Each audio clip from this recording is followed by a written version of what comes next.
مسح جائز ہے بشرطے کہ حالت وضو میں ہم نے طہارت کی حالت میں موزوں کو پہنا ہو. اور موزوں پر مسح کرنے کے طریقے پر بھی حدیث آئی ہے ان النبی صلی اللہ علیہ وسلم مسح علی الخف واسفلہ. اللہ کے نبی صلی اللہ علیہ وسلم نے علی الخف موزوں کے اوپری حصے پر مسح کیا. اوپری حصے سے مراد وہ حصہ جس پر عام طور پر وضو کے دوران اس حصے کو بھگایا نہیں جاتا. ایڑیوں کی والا حصہ جو پیروں کی شروعات ہے، جبکہ وضو میں جو ہے اصلاً اگر ہم وضو کریں پیروں کے لیے تو مکمل جو پیر دھوئے جاتے ہیں، ایڑیاں، ٹخنے وغیرہ، ان سب کو چھوڑ کر ان کے اوپر والا حصہ ان پر جو ہے مسح جائز ہے، ان پر مسح کرنا. لو كان الدين بالرأي لكان اسفل الخف اولى بالمسح. یہ حدیث بھی قابل غور بات ہے. علی رضی اللہ تعالیٰ عنہ بیان فرماتے ہیں کہ اگر دین کی بنیاد، اگر شریعت کی بنیاد، شریعت کا دار و مدار حکمت، بلاغت، فصاحت کے بجائے عقل مندی پر ہوتا، اگر ہم شریعت اسلامی کے سارے حکامات، سارے مسائل کو اپنی عقل مندی کی بنیاد پر فیصلہ کرتے، ان کے مطابق اگر ہم چلتے، تو تو موزوں کی نچلے حصے کا مسح جو ہے جائز ہوتا بنسبت اوپری والے حصے کے. سبحان اللہ. لہذا معلوم ہوا کہ دین کی بنیاد جو ہے عقل مندی پر، انسان کی چھوٹی سی کمزور سی عقل پر نہیں رکھی گئی، بلکہ دین کی بنیاد جو ہے حکمت پر ہے، اور وہ اللہ سبحانہ تعالیٰ کی حکمت پر. موزوں پر مسح کرنا اوپری حصے پر، نہ کہ نیچے حصے، اس میں اللہ کی کیا حکمتیں ہیں، کیا مصلحتیں ہیں، اللہ سبحانہ تعالیٰ بخوبی جانتے ہیں، کیونکہ دین اللہ تعالیٰ کا بنایا ہوا ہے. سارے کے سارے احکامات شریعت اسلامیہ کے اللہ تعالیٰ کے فیصلے ہیں، اسی کے مطابق چلنا ہے. لہٰذا جیسے اللہ تعالیٰ نے حکم دیا اسی کے مطابق ہم جو ہے اوپری حصے پر مسح کریں گے. اس کے بعد سر کے مسح کا طریقہ ہم نے معلوم کیا. اب مسح کی مدت.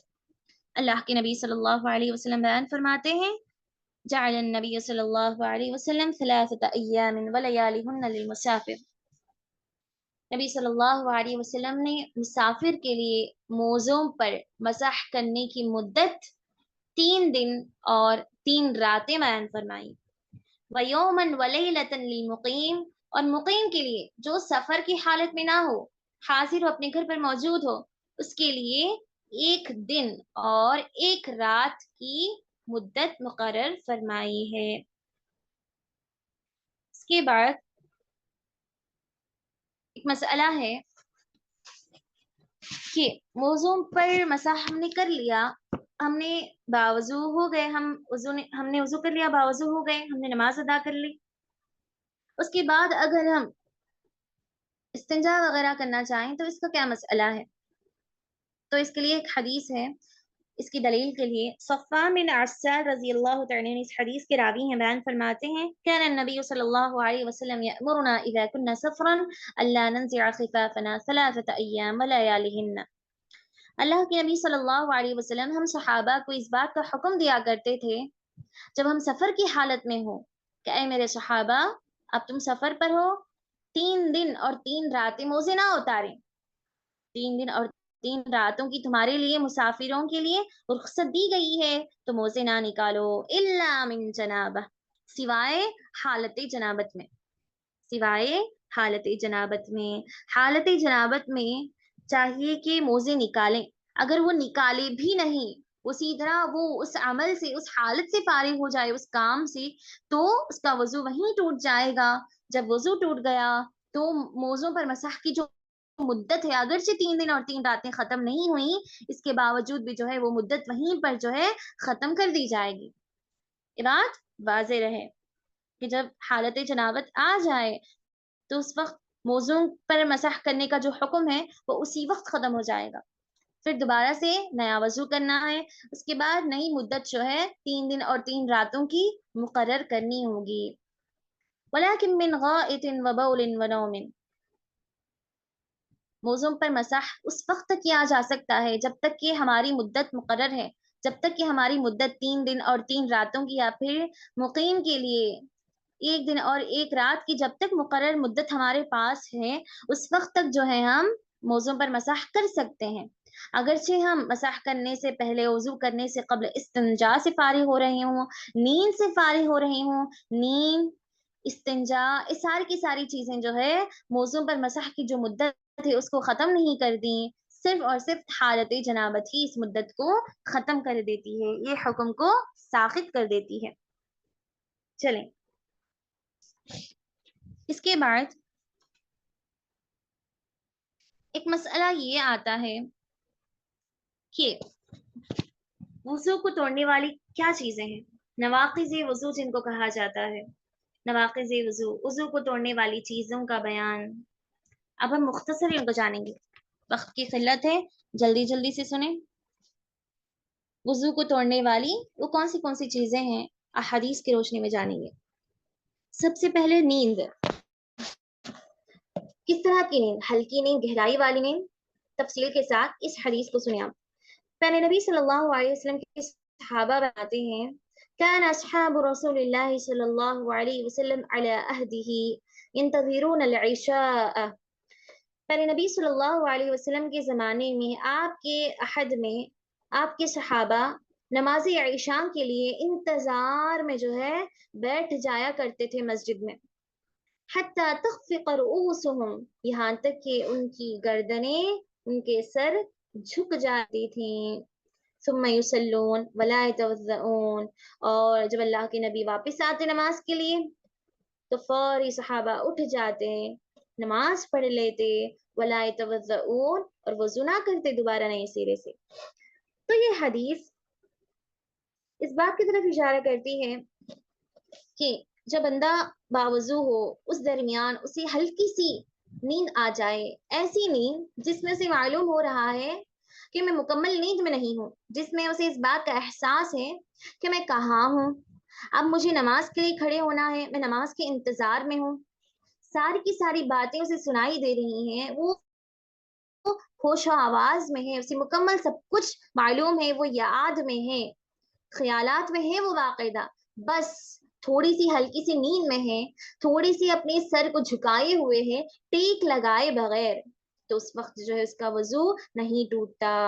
مکمل سو جائے، استجاعن، ٹیک لگا کر باقاعدہ پہلو کے بل لیٹ کر اچھے انداز میں سو کر اٹھے، اسے کچھ یاد بھی نہیں رہا یا پھر اس کے دماغ میں یہ خیال بھی نہیں ہے کہ شاید میرا وضو ٹوٹ گیا ہو، شاید وضو ٹوٹا ہے یا بھی نہیں، اسے شک ہو اس بات کا، اگر ایسی چیزیں واقعی ہو رہی ہوں تو اسی وقت جو ہے اس کا وضو ٹوٹ جائے گا. اس کے بعد وضو کو توڑنے والی پہلی چیز نیند کا غلبہ. آپ اگر نوٹ کرنا چاہیں تو نوٹ کر لیں کہ گہری نیند، جب تک انسان گہری نیند میں نہ ہو تو اس وقت اس کا وضو نہیں ٹوٹتا. اگر وہ گہری نیند میں چلا جائے، اگرچہ بیٹھا ہوا ہو، اگرچہ لیٹ کر سو رہا ہو، جب تک وہ گہری نیند میں نہ جائے اس وقت تک اس کا وضو نہیں ٹوٹتا. جب گہری نیند کا غلبہ آ جائے تو اسی وقت اس کا وضو ٹوٹ جائے گا. اس لیے کہ پہلے نبی صلی اللہ علیہ وسلم بیان فرماتے ہیں حدیث میں العین بکاء السہو، نیند جو ہے آنکھوں کا بند ہونا، آنکھوں کا بند ہونا جو ہے، نیند جو ہے جسم کے اعضاء کے کھلنے کا ایک بندھن ہے. جب بندہ سو جائے، نیند کا غلبہ اور جب اس پر آ جائے تو یہ اس بات کی طرف اشارہ ہے، تو یہ ممکن ہے کہ اس کے جسم کے اعضاء ڈھیلے پڑ جائیں. العین وکاء السہو، اسی لیے اللہ کے نبی نے حدیث میں بیان فرمایا جب بندے پر نیند کا غلبہ آ جائے تو یہ بندھن ڈھیلے ہو جانے کا ایک ذریعہ ہے، اس کے جسم کے اعضاء ڈھیلے پڑ سکتے ہیں، اور جب ڈھیلے پڑ جائیں، کمزور ہو جائیں، ڈھیلے ہو جائیں تو یہ ممکن ہے کہ ضرور بضرور اس کے پیٹ سے کچھ نکلے اور اس کا وضو ٹوٹ جائے، وہ بے وضو ہو جائے. اس بات کی زیادہ امکانات ہیں، لہٰذا گہری نیند جو ہے، گہری نیند کا نواقض وضو میں شامل ہے، وضو کو توڑنے والی چیزوں میں شامل ہے. اس کے بعد ایک مسئلہ ہے المزی. مزی کس کو ہے؟ منی، مزی اور ودی، ان تین چیزوں میں جو فرق ہے، مجھے امید ہے کہ آپ ان تین چیزوں میں فرق معلوم کر رہی ہیں، آپ کو معلوم ہے انشاءاللہ۔ چلیں اب حدیث میں جائیں گے تفصیلات کے بغیر۔ علی رضی اللہ عنہ اس حدیث کے راوی ہیں، وہ خود بیان فرماتے ہیں، کنت رجلا مذاء، میں ایک ایسا آدمی ہوں، میں ایک ایسا شخص ہوں جسے کثرت سے مزی خارج ہونے کا مرض ہے، یعنی کہ مجھے کثرت کے ساتھ مزی خارج ہوتی ہے، مجھے یہ کمزوری ہے، میرے جسم میں ایک کمزوری ہے۔ فَأَمَرْتُ الْمِقْدَادَ أَنْ يَسْأَلَ النَّبِيَّ صلی اللہ علیہ وسلم، تو میں نے اپنے ایک ساتھی مقداد رضی اللہ عنہ کو اس بات کی طرف حکم دیا، انہیں اس بات کی طرف یافت فرمایا کہ آپ جائیں اے مقداد اور میری طرف سے اللہ کے نبی کے دربار میں حاضر ہو کر یہ سوال پوچھ کر آئیں کہ کیا مزی کے خارج ہونے سے وضو ٹوٹے گا یا نہیں، کیا یہ نواقض وضو میں شامل ہے یا نہیں۔ اس لیے کہ ظاہر سی بات ہے، اس کا سبب یہی تھا کہ پیارے نبی صلی اللہ علیہ وسلم کی صاحب زادی فاطمہ رضی اللہ عنہا علی رضی اللہ تعالی عنہ کی زوجیت میں تھی، اسی لیے انہیں شرم و حیا محسوس ہو رہی تھی داماد کو کہ وہ اپنے سسر کے پاس جائیں اور ایسے سوالات کریں، اس لیے کہ ان کی بیٹی ان کی زوجیت میں تھی، تو اپنے ساتھی کو بھیجتے ہیں۔ جب اللہ کے نبی سے سوال ہوا تو اللہ کے نبی نے جواب دیا فیل ادو، جب ایسی حالت پیش آ جائے تو اس پر وضو واجب ہے، ایسی حالت میں وضو واجب ہے، غسل واجب نہیں۔ جب مزید خارج ہو، محض مزید سے جو ہے وضو، غسل واجب نہیں، محض وضو واجب ہے۔ فیہ الوضو، اللہ کے نبی صلی اللہ علیہ وسلم نے مزی کے خارج ہونے سے وضو کو فرض قرار دیا، غسل فرض نہیں ہے۔ تو معلوم ہوا کہ مزی جو ہے نواقض وضو میں شامل ہے، وضو کو توڑنے والی چیزوں میں شامل ہے۔ اب یہاں پر ایک اور مسئلہ کہ وضو کو توڑنے والی چیزوں میں ہم نے پڑھا کہ مزی بھی شامل ہے۔ مزی سے مراد ایسا پانی، ایسا سفید، ایسا پتلا پانی جو جنابت کی حالت کے بغیر خارج ہو، جسم کے خاص حصے سے جو ہے جنابت کی حالت کے بغیر ہم نے کچھ کیا ہی نہیں، اس کے باوجود بھی جو ہے محض خواہشات کی بنیاد پر، خیالات کی بنیاد پر جب بکثرت مزی خارج ہو تو اس کو ہم کہیں گے مزی، جس پر صرف اور صرف وضو واجب ہے، غسل واجب نہیں۔ تب یہاں پر ایک حدیث آپ سنیں، پہلے نبی صلی اللہ علیہ وسلم کی حدیث ہے، عائشہ رضی اللہ عنہ اس حدیث کی راوی ہیں، بیان فرماتی ہیں ان النبی صلی اللہ علیہ وسلم قبل بعد نسائه ثم خرج الى الصلاة ولم يتوضأ، اللہ کے نبی صلی اللہ علیہ وسلم نے اپنی کسی اہلیہ کا بوسہ لیا، اپنی کسی زوجیہ کا، اہلیہ کا بوسہ لیا اور فوری نماز کے لیے فارغ ہو گئے، نکل گئے اور دوبارہ نیا وضو نہیں کیا۔ یہ حدیث اس بات کی طرف اشارہ ہے کہ محض بوسہ لینے سے، اس طرح کی چھوٹی چھوٹی حرکتوں سے جو ہے وضو نہیں ٹوٹتا۔ اگر ایسی حرکتیں کرنے کے باوجود بھی جب مزی خارج ہو رہا ہو تو اس پر آپ ضرور جو ہے وضو کریں، اس لیے کہ مزی نواقض وضو میں شامل ہے، وضو کو توڑنے والوں میں شامل ہے۔ اس کے بعد آئیے معلوم کریں گے عام بات، ایک عام مسئلہ، وضو کو توڑنے والی چیزوں میں ایک اہم مسئلہ، اذا وجد احدکم فی بطنہ شیئا فاشکل علیہ، جب تم میں سے کوئی اپنے پیٹ میں کوئی ایسی چیز، کوئی ایسی حرکت محسوس کر رہا ہو جس سے وہ اس خدشے میں پڑ جائے، اخرج منہ شیء ام لا، میرے پیٹ سے کوئی چیز نکلی ہے یا نہیں، ہوا خارج ہوئی ہے یا نہیں، فاشکل علی، اسے اس بات میں شک ہو رہا ہے، شیطان نے اسے مشکل میں ڈال دیا، اب وہ کیا کرے، اس لیے کہ اس کے پاس اطمینان ہی والا جواب ہی نہیں۔ فلا يخرجن من المسجد حتى يسمع صوتا او يجد ريحا، تو اسے چاہیے کہ اس وقت تک جو ہے مسجد سے، نماز سے فارغ نہ ہو، نماز سے نہ پلٹے جب تک کہ وہ کوئی آواز نہ سنے یا پھر کسی طرح کی بدبو محسوس نہ کرے، اس وقت تک جو ہے وہ نماز سے نہ پلٹے۔ سب سے پہلے وہ یقین کر لے کہ ہاں میرا وضو ٹوٹا ہے، ہاں میرا وضو نہیں ٹوٹا، اگر یقین کی بات ہے تو کوئی حرج نہیں، اگر یقین والا معاملہ نہیں، شک والا مسئلہ ہے، تو اس طرح کا راستہ اپنائیں، اسمع صوتا او یجد ریحا، یا تو کسی طرح کی آواز وہ محسوس کرے، سنے، یا پھر کسی طرح کی بو کو محسوس کرے۔ ایک طریقہ بتایا گیا نواقض وضو میں جاننے کے لیے۔ اس کے بعد ایک مسئلہ ہے کہ کیا اپنی شرمگاہ کو چھونے سے وضو ٹوٹتا ہے یا نہیں۔ اس سلسلے میں دیکھیں دو احادیث ہیں، ایک حدیث جس میں اللہ کے نبی صلی اللہ علیہ وسلم سے ایک شخص نے آ کر سوال کیا کہ اللہ کے نبی، میں نے میرے فلاں حصے کو ہاتھ لگایا، کیا اس سے میرا وضو ٹوٹ جائے گا، کیا مجھے نئے سرے سے وضو کرنا ہے؟ تو اللہ کے نبی نے اس وقت کیا جواب دیا؟ لا، نہیں، انما هو بضعۃ منک، نہیں، اس پر وضو واجب نہیں، نئے سرے سے وضو کرنے کی ضرورت نہیں، اس لیے کہ محض تمہارے جسم کا ایک حصہ ہے، جس طرح تمہارے جسم کے کئی سارے حصے ہیں، کئی سارے اعضاء ہیں، یہ بھی تمہارے جسم کا ایک ٹکڑا ہے، ایک حصہ ہے، جس پر وضو کرنے کی ضرورت نہیں، واجب نہیں ہے۔ اس کے بعد آپ ایک حدیث سنیں، دوسری حدیث صحیح ترمذی کی حدیث ہے، اللہ کے نبی بیان فرماتے ہیں من مس ذکرہ فلیتوضأ، جس نے اپنی شرمگاہ کو ہاتھ لگایا اس سے چاہیے کہ وہ وضو کرے، اس لیے کہ اس کا وضو ٹوٹ جائے گا۔ تو یہاں پر دو احادیث ہیں، ایک حدیث میں تو اللہ کے نبی نے کہہ دیا کہ وضو واجب نہیں، ایک حدیث میں فوری حکم دے دیا کہ جس نے چھوا، ہاتھ لگایا، اسے فوری جو ہے دوبارہ نئے سرے سے وضو کرنا ہے۔ تو اس پر آپ میں سے کوئی جواب دیں گی دونوں احادیث کی مشابہت کرتے ہوئے؟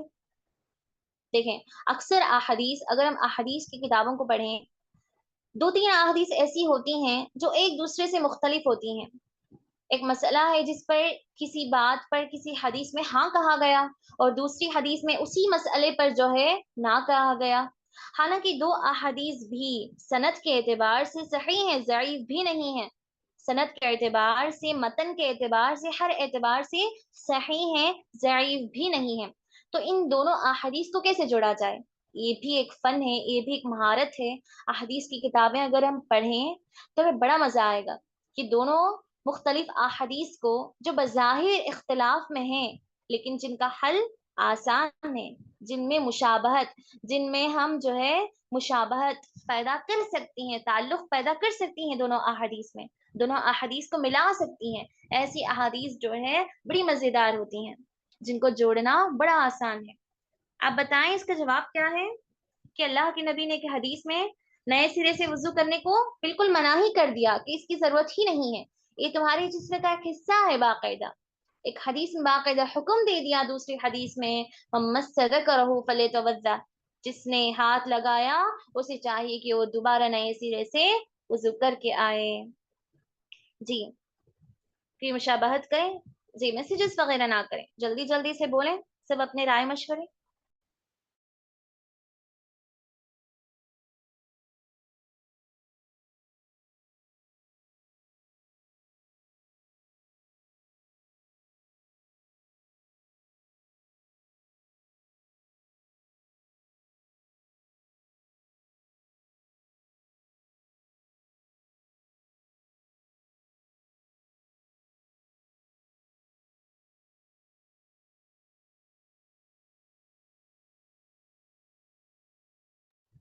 چلیں تو ان دونوں احادیث میں مشابہت اس طرح ہے، ہم ان دو احادیث کو اس طرح ملائیں گے۔ پہلے نبی صلی اللہ علیہ وسلم کی پہلی حدیث جس میں اللہ کے نبی نے وضو کو واجب قرار نہیں دیا کہ وضو واجب اور فرض نہیں ہے، وہ اس وقت ہے جب ہم نے اس طرح ہاتھ لگایا ہو کہ درمیان میں کسی کپڑے کا آڑ ہو، کسی لباس کا، کسی کپڑے کا، یا پھر کسی چیز کی آڑ میں ہم نے اس کو ہاتھ لگایا ہو، تو اس وقت وضو واجب نہیں، بغیر کسی حائل چیز کے، بغیر کسی کپڑے کی آڑ کے ہم نے ہاتھ لگا دیا تو وضو جو ہے واجب ہو جاتا ہے۔ تو لہٰذا اللہ کے نبی صلی اللہ علیہ وسلم کی دونوں احادیث اپنی جگہ بالکل صحیح ہیں۔ اس کے علاوہ نواقض وضو میں ایک اور حدیث، پہلے نبی صلی اللہ علیہ وسلم سے سوال کیا گیا، ایک شخص نے سوال کیا اتوضأ من لحوم الغنم،